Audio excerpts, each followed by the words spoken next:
ultimately for me, the success of what is happening online is going to be when we bring together the best of the old with the best of the new, not to reject the old, which is why we're having Charlie Rose moderate our first ever only internet candidate forum that we are doing with Yahoo, which is why the first person I invited to blog was Arthur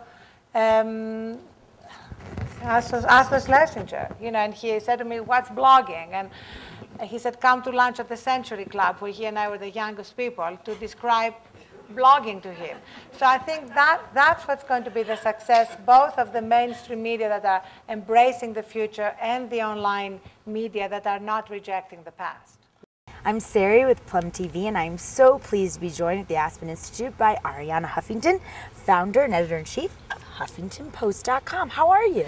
Very good. It's good to be with you a year later. A year later. Good to see you again at the Aspen Institute. We're at a Media and Values event, and so many people are referencing the Huffington Post as an example of great new media. That must feel really rewarding to you. It's really great because we're only 2.5 years old. But I think it was a kind of perfect storm of a lot of things coming together. More and more people getting their news online.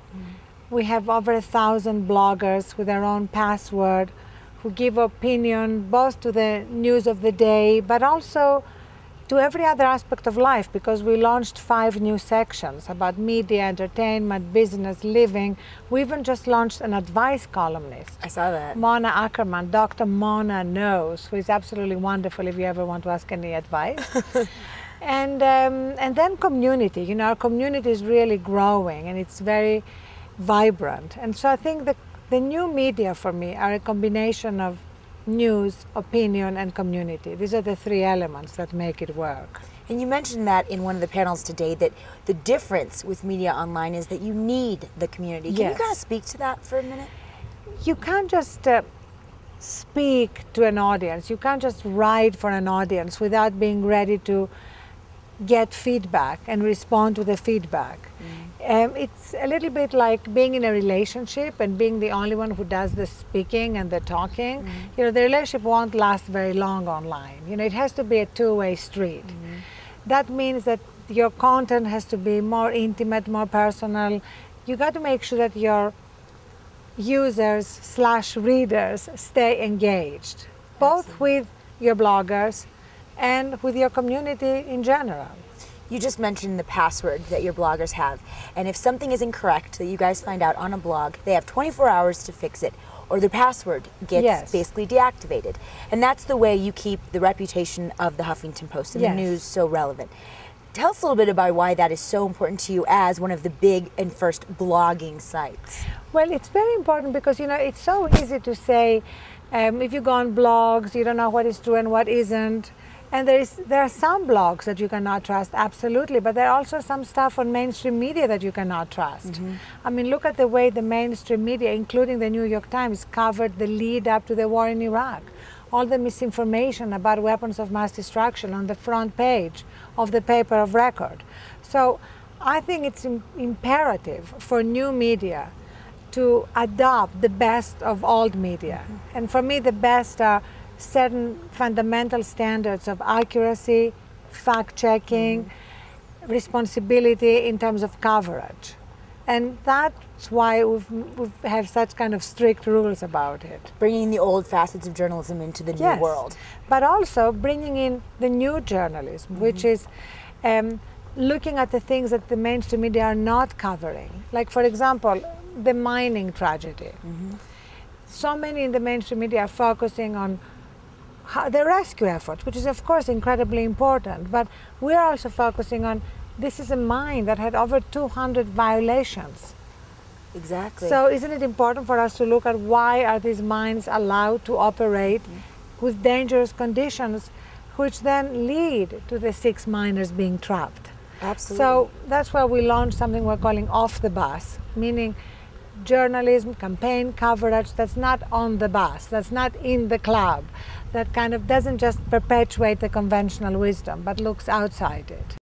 And I think that those of us online have a responsibility to recruit voices that don't have easy access and find the great voices. And we're doing that all the time. We have 2 young women in their early 20s whose job is actually to recruit minority voices, to recruit other young women, to recruit college students. So absolutely, to give a platform to those who have not had a platform before. You wrote a book on becoming fearless in love, life, and work. And it spoke a lot to women, you know, kind of embracing their power and you know, kind of trusting themselves. And you, as a woman who's really led the charge in a lot of forms of new media, how that would be a challenge for anybody. How have you approached those things as a woman, and have you found certain challenges you didn't expect because of being a woman? Well, I write in the book about how one of the main things that stop women, men too, but especially women, from going forward and fulfilling their dreams is the fear of failure and the fear of criticism. And when I launched the Huffington Post, there was of course a tremendous possibility of failure. You know, a lot of projects don't work, right? I mean, starting a new project on the internet, how do you know if it's going to succeed or not?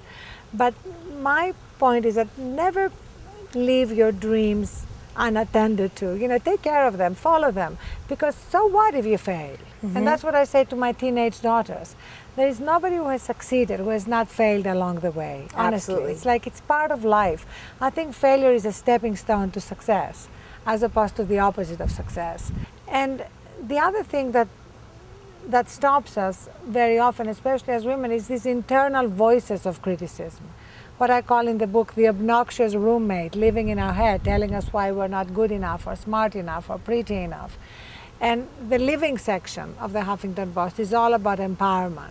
It's all about getting women to trust ourselves and to trust what we want to do, take the risks, and fail if we do, and move on.